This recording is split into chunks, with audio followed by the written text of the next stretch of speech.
Hello there. This is Wade Borth. This is the Wade Borth podcast. Today I want to talk a little bit about founding principles.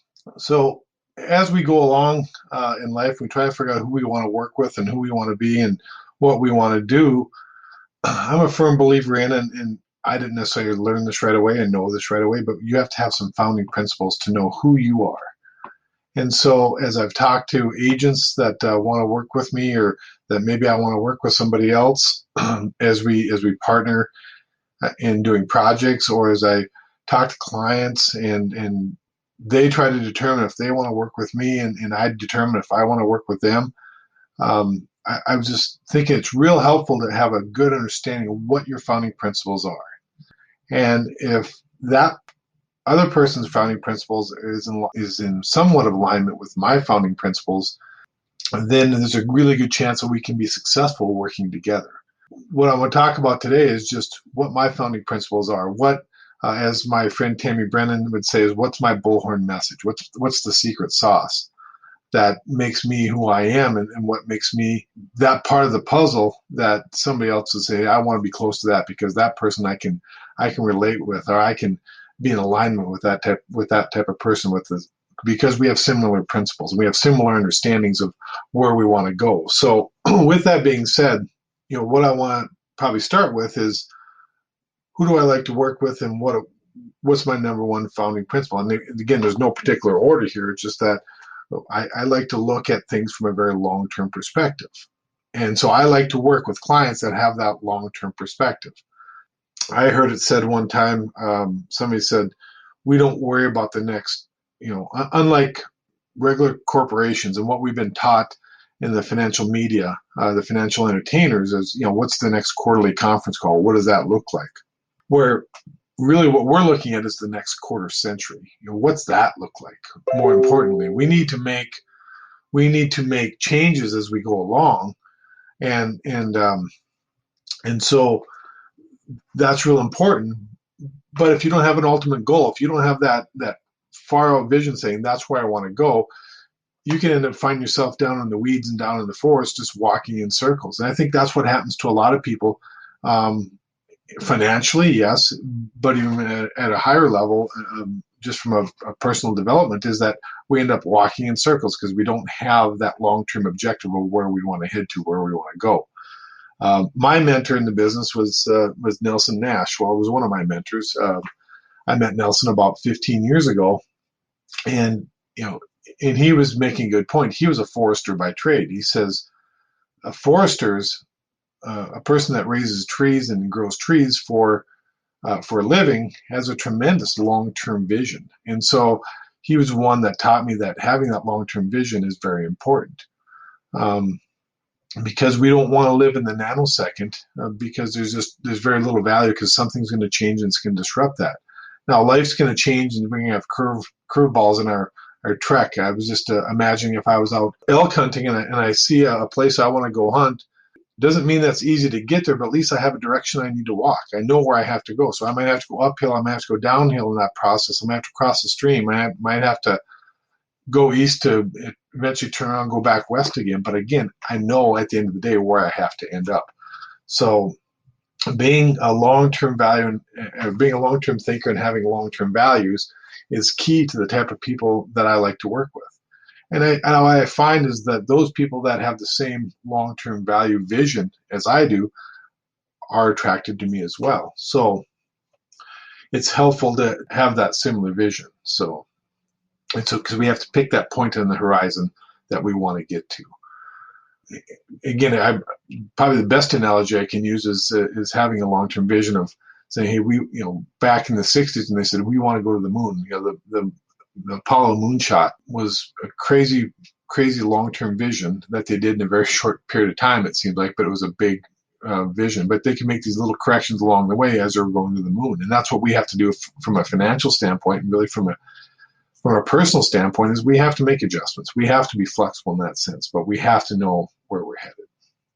The second one, that's one of my pillars and foundations, is that we have this infinite knowledge in all of us.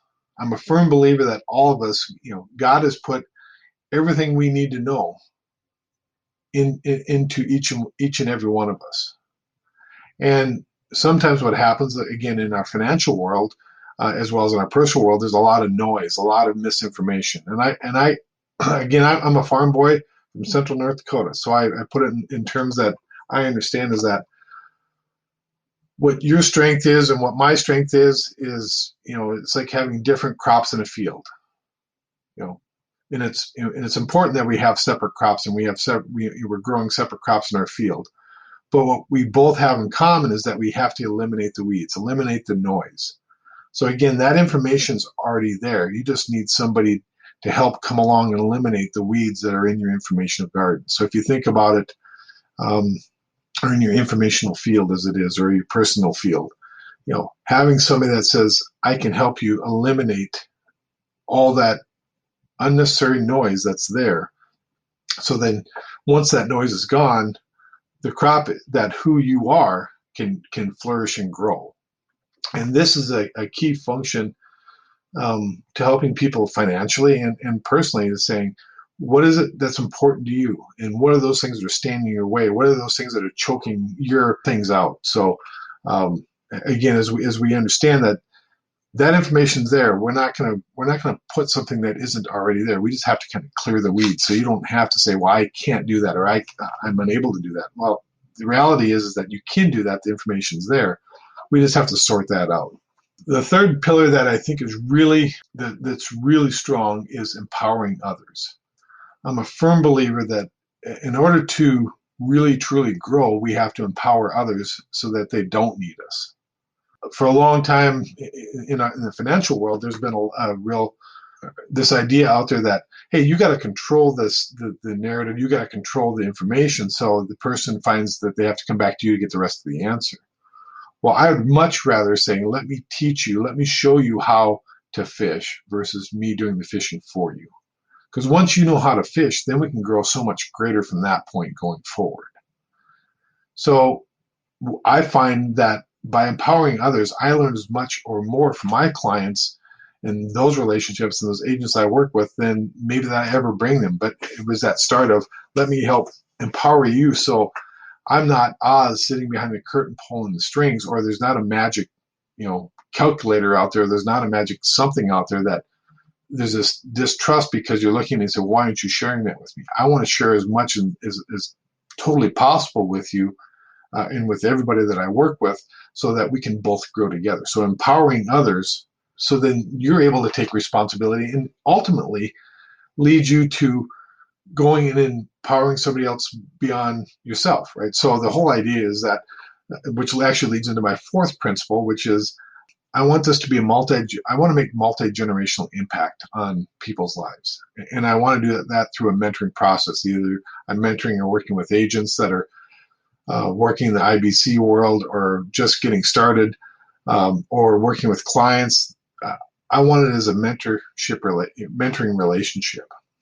And so we can make a multi-generational impact, right? So if I can teach you the process of taking control of your finances and the banking function in your life, then you can take that and teach 10 other people. It might be your kids, your grandkids, your own clients, whoever you have relationships with, that you can, by empowering you, you're going to make that multi-generational impact even bigger and better.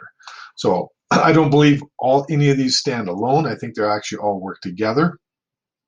So, if you have somebody that's a long-term thinker that understands that the knowledge is within us already, and that I'm here to help work with you, empower you to clear the weeds that are in your garden or in your field. And then by doing so, the responsibility you have is to take the newfound information, that newfound power that you have about taking control of your finances and who you are, and taking that to somebody else so they can help clear the weeds from their garden. And then we have a exponential growth of being able to free people from the bondage of debt and owing money to institutions that really see us as a gold mine, because they know that by keeping us indebted to them for the rest of our lives, they're going to have this lifetime income. So I want you to take control of your life.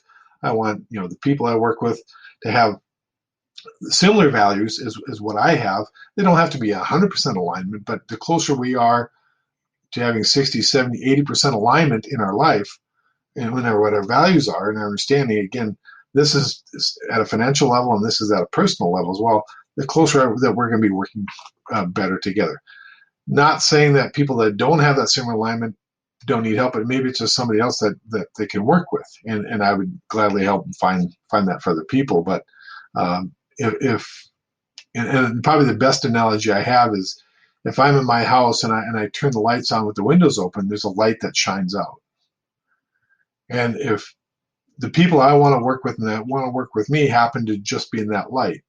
Now, there's other people that maybe are standing by the neighbor's windows and the light shining in from the neighbor's windows. They can go work with that other advisor, that other person. That's fine, because we're all here to help each other along. And so we just have to find the right person that we want to work with. And by identifying what's important to us and what our values are, we can say, okay, are we in alignment with what our core values are? With that being said, I hope everybody stays well, and we'll be talking to you soon. Thank you so much for joining the Wade Borth podcast. And again, you can check this out or check out my values and what I believe in and what we write on sagewealthstrategy.com. Send me an email if you'd like to talk about this more. My email address is wade@sagewealthstrategy.com. So again, the website is sagewealthstrategy.com. Thank you.